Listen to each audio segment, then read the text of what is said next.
For rail fans interested in keeping track of manifest operations on the Florida East Coast Railway, Train 103 is one of the trains to look out for. Aside from the usual hodgepodge of autoracks, intermodal, and rock, this train typically carries a day's supply of manifest for Hialeah Yard. From there, it can go to one of three places: Commerce Park area, the Medley lead, or the Central Industrial section.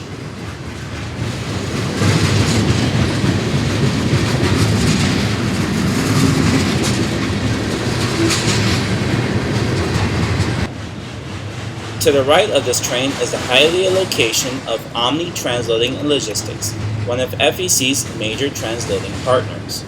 This particular location has recently taken part in Norfolk Southern's less than carload system, where they send boxcars with small loads of material across the intermodal network.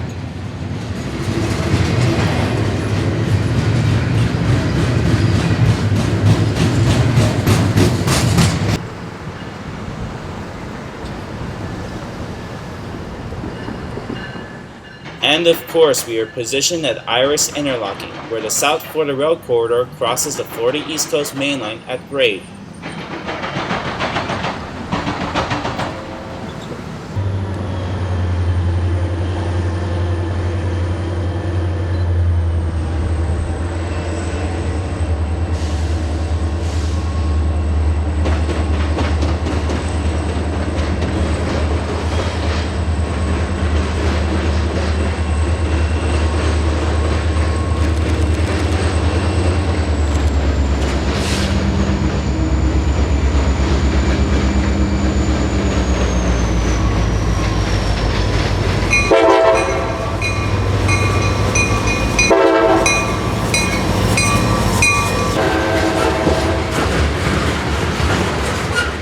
Whether out of convenience or out of necessity, oftentimes CSX's rock hauls, which are quite big and quite heavy at times, may take one or two EMD 4-axle locomotives. Case in point, CSX GP40-2 number 6002 on 09/21 this Saturday afternoon.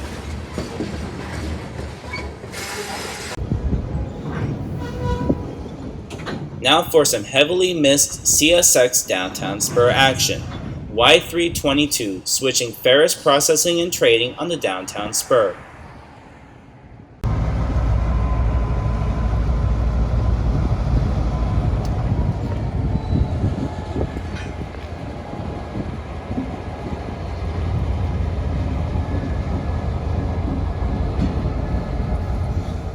CSX GP38-3 number 2055, which has been here for quite a few weeks as a matter of fact, is coupling onto the loaded cut of scrap guns at FP&T. The customer only takes 6 at a time, 6 empties in, 6 loads out, and only has 1 track available, so the loads have to come out first before the empties go in. FP&T will buy scrap metal from the general public, process it, chop it up, and send it by rail to points north.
Miami International Airport was in reverse ops this weekend, which allowed this nice view of the LAN Boeing 767-300 on final to runway 26 left. Just a few years ago, LAN merged with TAM to become LATAM Airlines, so this pre-merger paint scheme brought me back to the early 2010s, when that LAN paint scheme was much more common, and of course this job back in the day was a little more exciting as they had served 2 more customers than they do now.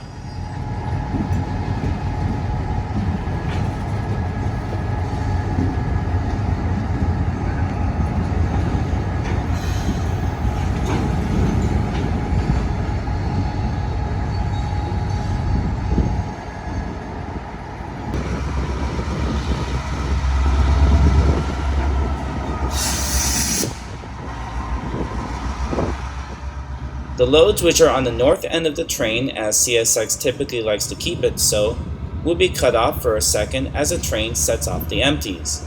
Also, the single load for Family and Son and the single load for Sungas will remain with the loads from FPNT. The 6 empties are now being swung out and shoved into the track.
At 2:30 a.m., Y32213 pulls forward, timetable south, proceeding to work Family and Son and Sungas with no work at Miami Iron and Metal. One of my most hardcore catches to date, but the lighting at Cañero Tire on 36 and North River helped quite well.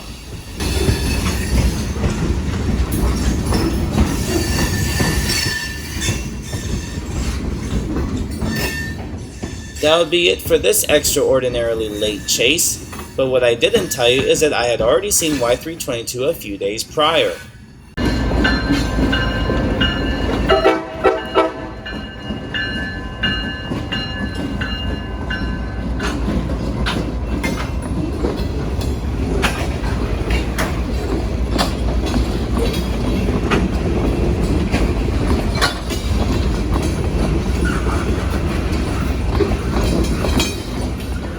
Veterans Day 2021, with thanks to our servicemen and women for their contributions to our country. Y32210 heads railroad north with cars from FPNT, Family, Sun, and Miami Iron and Metal. Surprisingly, no work at Sungas this day.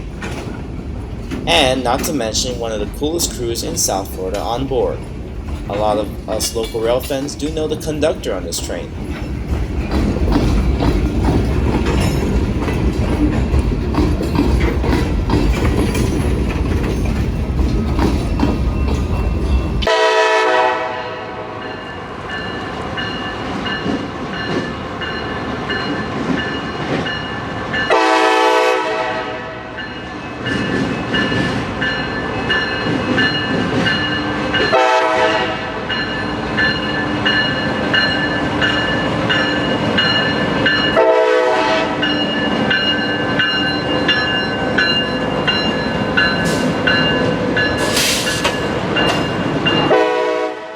The South Florida Regional Transportation Authority under Herzog has done quite a bit of maintenance on the downtown spur, upgrading most of the grade crossings throughout the corridor, as well as it appears here, relaying some track and ties.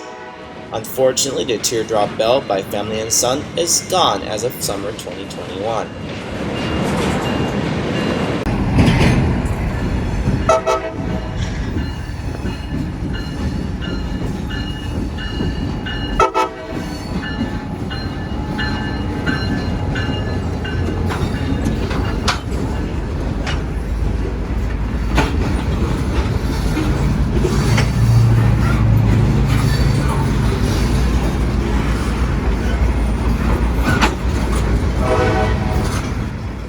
And one last look at Y32210, this time on the engineer side as they are preparing to enter the South Florida Rail Corridor.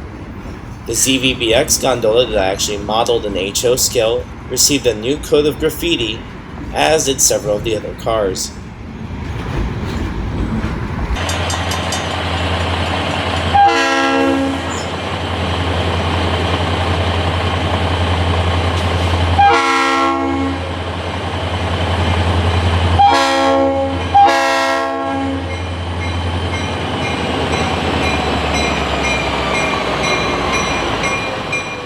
And now we shift gears to the Florida East Coast Railway's Medley lead, where the 5 a.m. job is about to work Seaboard Marine by Northwest 79th Avenue.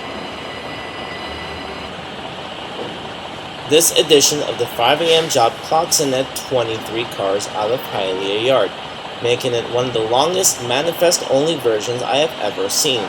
And the car for Seaboard, to make matters more interesting, is number 21 out of 23. So they'll be blocking 79th Avenue for quite a while, and unfortunately the switch at Seaboard will not be that photogenic.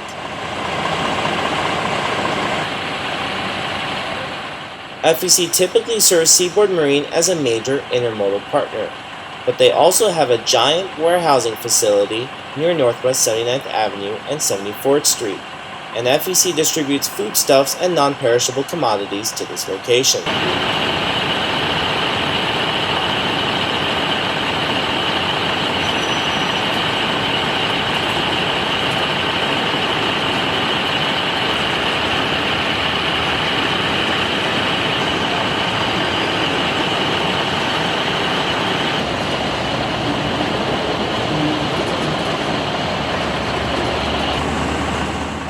This 3-track yard is known as McCahill on FEC's system, and in the distance behind the 434 is All Florida Paper, a relatively new freight customer and also the destination for some of these boxcars.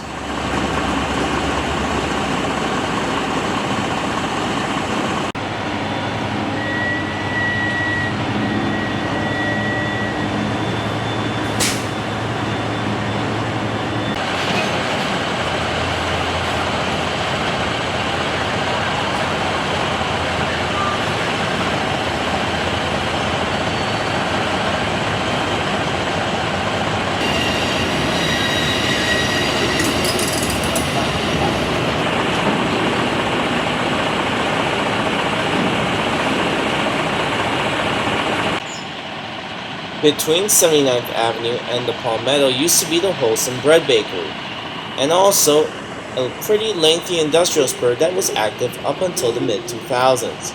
It's a real shame that FEC pulled it up, as it would have been really neat to see a Jeep switching that area.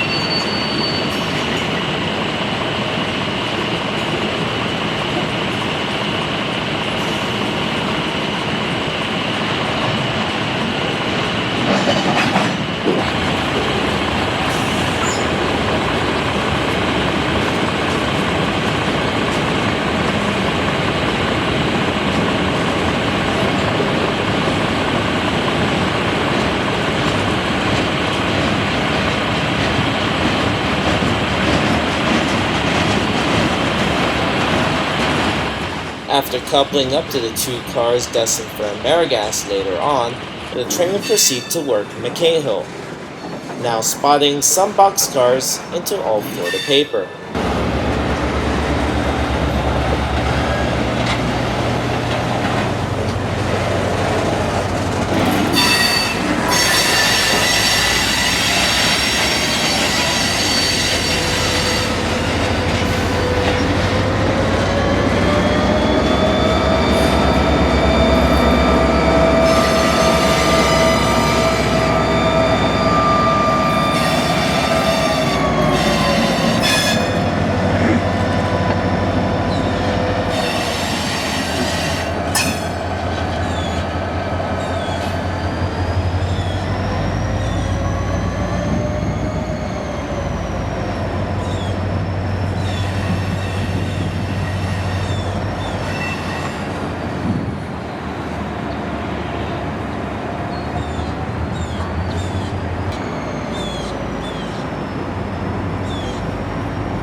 The coke hoppers and scrap gun that we saw earlier are for US Foundry, so they will be switched next.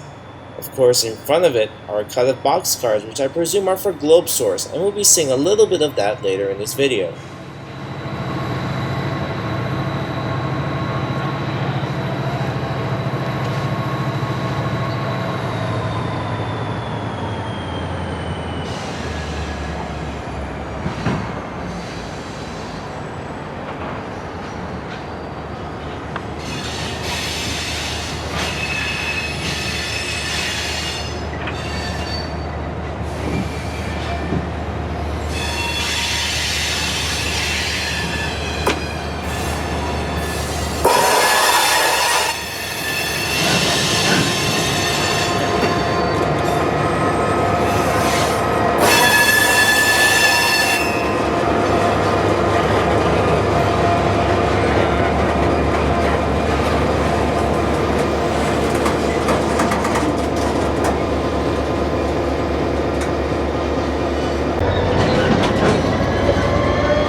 U.S. Foundry, located on the FEC Medley lead near milepost 2.5, receives coke and other materials for the production of manhole covers.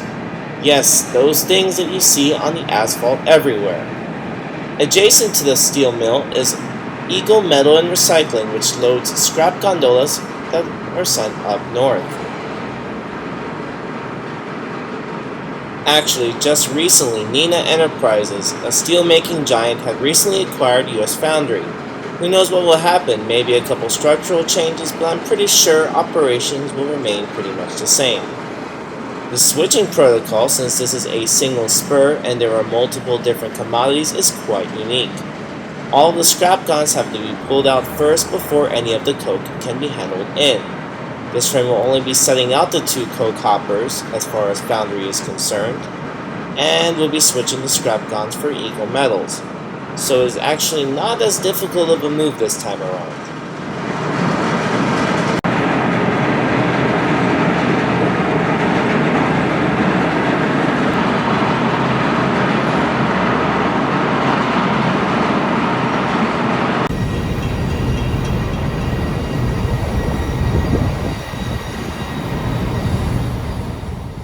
Once all of that is settled, they shoved the single-loaded Sultran Tioli gondola back to the 5 a.m.'s consist, which is still sitting in McHale. But they do have to clear up quite quickly as something is about to approach the Medley lead.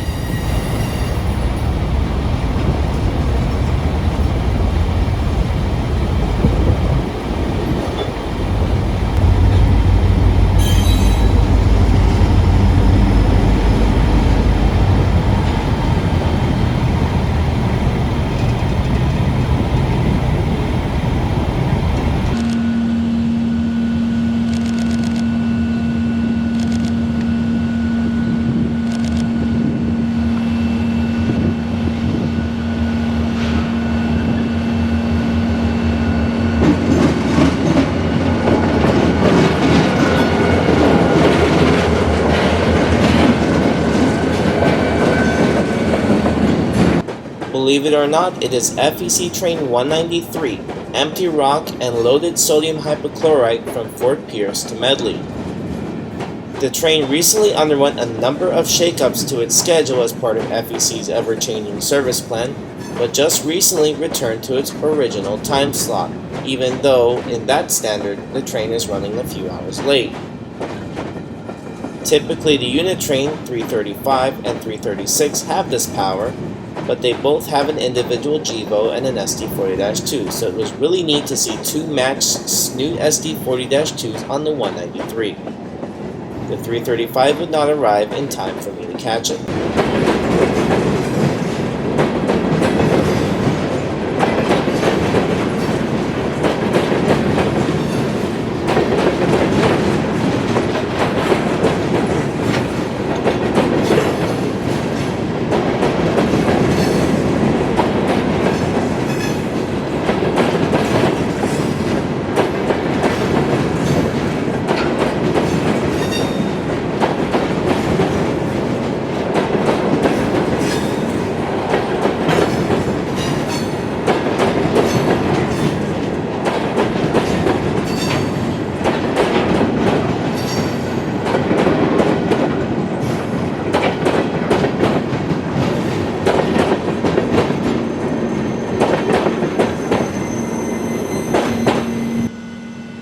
That would be enough for me on this hot Thursday morning, but I had previously caught the 5 a.m. on several other instances at a spot that I affectionately call the picnic spot. A nice, long green lawn near Northwest 116th Way, across from former customer Gem Paver and adjacent to Omni Transloading Medley, which is still very much active. FEC's 5 a.m. with GB38-2 number 510, pulling southbound back to Hialeah Yard.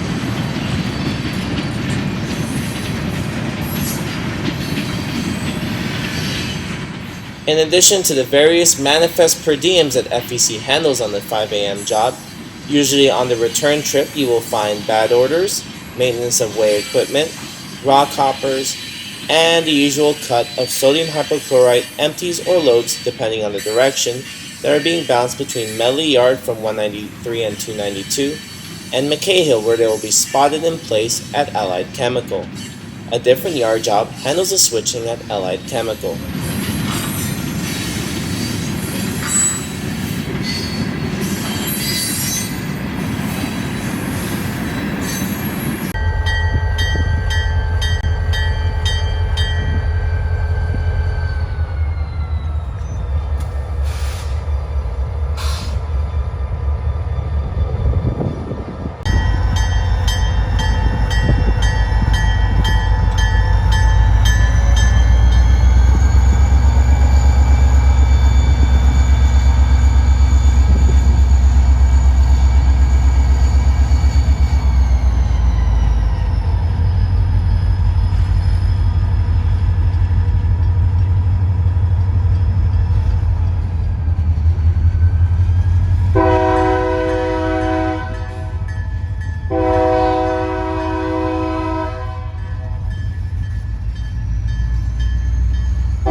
Drag race. With the 5 a.m. job riding the runaround track up to the switch at Talamaster, the 335-336 unit train power, which will be turning the Y near Hialeah Yard, is taking the straight track and will overtake the 5 a.m. job. And this is for very good reason. 5 a.m., which is short on time, is going to be making a quick drop over at GlobeSource.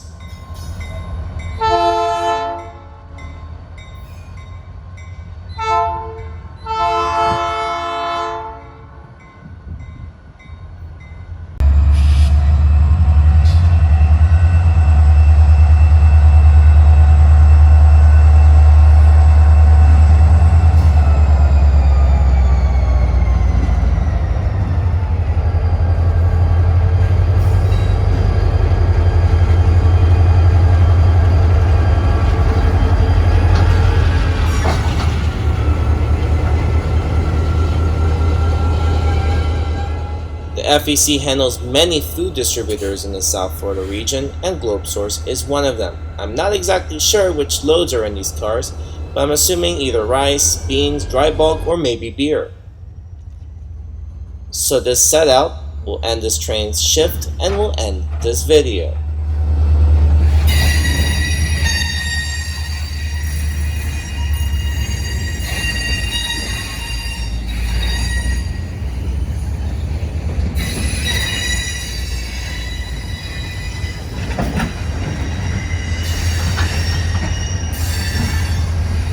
Time.